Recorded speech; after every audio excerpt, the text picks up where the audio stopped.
On August 17, 1661, Louis XIV sat in the most magnificent garden in France, watched fireworks, applauded a play written in his honor, and accepted gifts from a man he had already signed an arrest warrant for.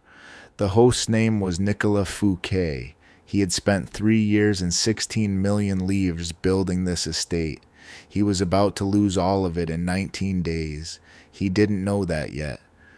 Louis made sure of it. This is the story of how France's most powerful financier built the thing that destroyed him, and why the king who took everything from him immediately hired his entire team to build Versailles. Nicolas Fouquet was born in 1615 into exactly the kind of family that France rewarded. His father held senior government posts, and in 1636, when Nicolas was just 20, his father bought him a government position outright for 150,000 livres. This was standard practice under the Ancien Regime. Posts were not earned. They were purchased. You bought your way in, then used the position to recover the investment. Fouquet was exceptional at this. He came to the attention of Cardinal Mazarin, the man who effectively ran France during Louis XIV's childhood.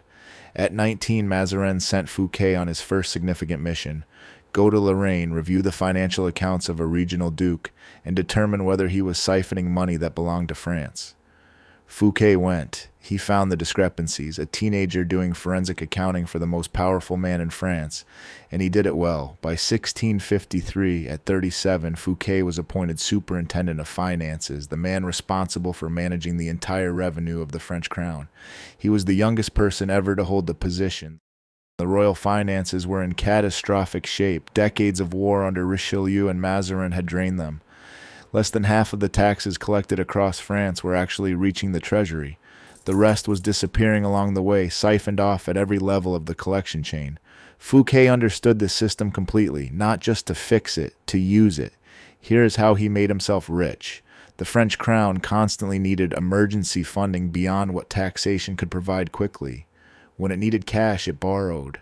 Fouquet arranged these loans, often from himself, using his own personal credit. He charged the crown interest. When the crown couldn't repay directly, Fouquet was compensated through access to revenue streams, tax duties, income rights from specific regions, control over specific financial flows. He sat at the center of what went in and what came out. The accounts were deliberately complex, layered across multiple jurisdictions and decades of transactions. The line between Fouquet's private fortune and the royal finances he managed was not just blurred, it was designed to be blurred. This was partly how things worked at the time.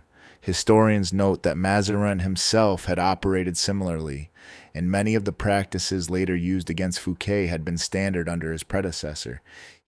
He used the money strategically. He became the greatest arts patron in France. He supported La Fontaine, who wrote poems in his honor. He supported Molière, whose early career he helped finance. Painters, architects, landscape designers, they all worked under his patronage. He built a network of artists and writers who owed him their livelihood. This was not vanity. Patronage was power. A man who controlled who was celebrated controlled a significant piece of the culture, and then he decided to build a chateau. Construction began in 1658. Fouquet hired 3 men: Louis Levaux as architect, André Lenotre to design the gardens, Charles Lebrun to handle the interior painting and decoration. To create the grounds he needed, he purchased 3 villages and demolished them entirely. The people displaced were put to work maintaining what was built on top of where they had lived. At peak construction, 18,000 workers were employed on the site. The total cost came to 16 million livres. To understand what that number meant, in 1661, the annual revenue of the entire French crown was roughly 20 to 25 million livres. Fouquet spent the equivalent of most of a year of France's national income on his private residence. Vaux-le-Vicomte was not merely larger than any royal palace in France. It was better, more coherent, more deliberately conceived. The gardens stretched over a kilometer in geometric precision. The interior ceilings were painted with scenes drawn from Fouquet's own mythology, his symbols, his emblems, his place in the world. His personal crest featured a squirrel climbing. His motto, in Latin, Quo non ascende, to what heights will he not climb? August 17, 1661. 6,000 guests. The chef Vatel prepared the food. Jean-Baptiste Lully composed and conducted the music. Molière premiered Les Fachos, the first comedy ballet ever written, created in just a few weeks specifically for this occasion. The gardens were lit with candles and torches. The fountains ran. After dinner, fireworks burst over the formal gardens while the king and his court watched from the terrace. Every woman at the party received a diamond brooch. Every man received a thoroughbred horse. Louis XIV walked through Fouquet's rooms. He saw the tapestries, the gilded woodwork, the painted ceilings. He saw a home that surpassed every palace he owned. He stood in the gardens and looked at the symmetry, the fountains, the scale. He ate food prepared by France's finest chef, watched a play written in his honor, and received a fireworks display from the man who had funded it all, using money that was, at minimum partly, originally the crown's. Louis did not let any of this show. He smiled. He applauded. He accepted. He had already signed the arrest order. He just hadn't told Fouquet. What none of the 6,000 guests knew that evening was that the arrest had originally been planned for that very night. Louis's advisors had talked him out of it at the last moment. Arresting a man at his own party in front of 6,000 witnesses would look impulsive. It would look like jealousy from a king who couldn't stand to be outdone. Better to wait. Let Fouquet believe the evening had been a success. Let him wake up the next morning thinking the king had enjoyed himself. And that patience, that performance over 19 days, is what makes what came next so deliberate. Because Louis didn't just want Fouquet removed, he wanted him to disappear in a way that made clear what happened to men who outshone their king. The party had to be the last good memory. Everything after it had to be the lesson. On September 5th, 1661, Nicolas Fouquet was arrested in the city of Nantes. Louis had chosen Nantes carefully, far from Paris, far from Fouquet's network of allies and clients and people who owed him favors.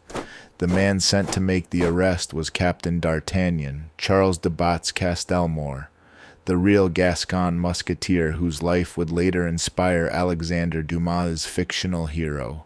He was lieutenant of the King's Musketeers. He took Fouquet in the street quietly without incident, less than 3 weeks from the greatest party in France to a prison escort. The trial ran for nearly 3 years, from 1662 to 1664. Jean-Baptiste Colbert, Fouquet's longtime rival, the man positioned to replace him as France's chief financial minister, personally oversaw the composition of the tribunal. He selected judges who were hostile to Fouquet. He had evidence manufactured against him. He had other documents destroyed, specifically records that would have shown Cardinal Mazarin authorizing the very same financial practices Fouquet was now charged for. He denied Fouquet access to legal counsel, and despite all of this, Fouquet defended himself so well that the judges voted to acquit him on most charges. The majority verdict was banishment, exile, leave France. Not imprisonment, not execution, leave. 13 judges voted for banishment, 9 voted for death. Banishment won. Louis XIV rejected the verdict. He commuted the sentence of banishment to life imprisonment. The king was not bound by the courts. He had simply decided that a man found guilty of something by judges who voted to send him abroad would instead spend the rest of his life in a cell.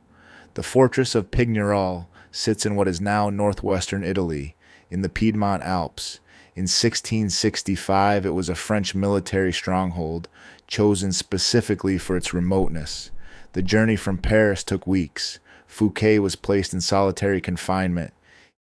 He remained there for 19 years. He was eventually permitted limited correspondence with family.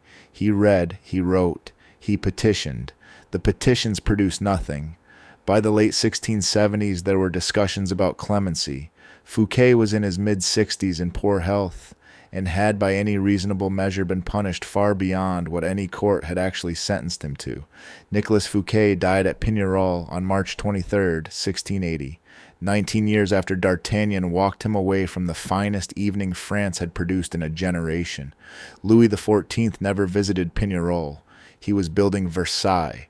The three men who built Vaux-le-Vicomte, Le Vaux, Le Notre, Le Brun were hired by Louis XIV immediately following Fouquet's arrest to design a new royal palace at Versailles. The same architect, the same garden designer, the same painter.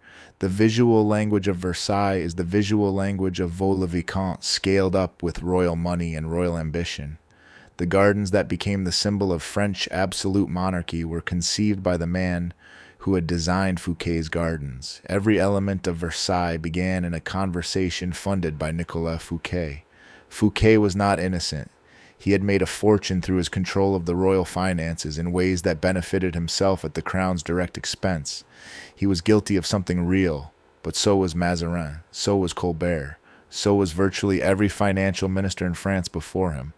The specific practices that put Fouquet in a cell for 19 years had been common for decades, often signed off by the very men who later prosecuted him for them. What actually destroyed Nicolas Fouquet was not the embezzlement. It was the chateau, the party, the 6,000 guests, the diamond brooches and the thoroughbred horses, the fireworks over the gardens that were more beautiful than anything the king owned. It was the squirrel on the ceiling climbing and the Latin underneath it. Quo non ascende? Louis XIV had the same question. To what heights may I not climb? And his answer was, not past me, not in my country, not while I'm watching. The man who asked how high he could climb spent the last 19 years of his life in a stone cell in the Italian Alps. The king who smiled through his fireworks used his architect, his gardener, and his painter to build the monument that would make sure no subject ever posed that question again. Vaux-le-Vicomte still stands. Fouquet's descendants still own it. Versailles is the one people come to see. Subscribe for more.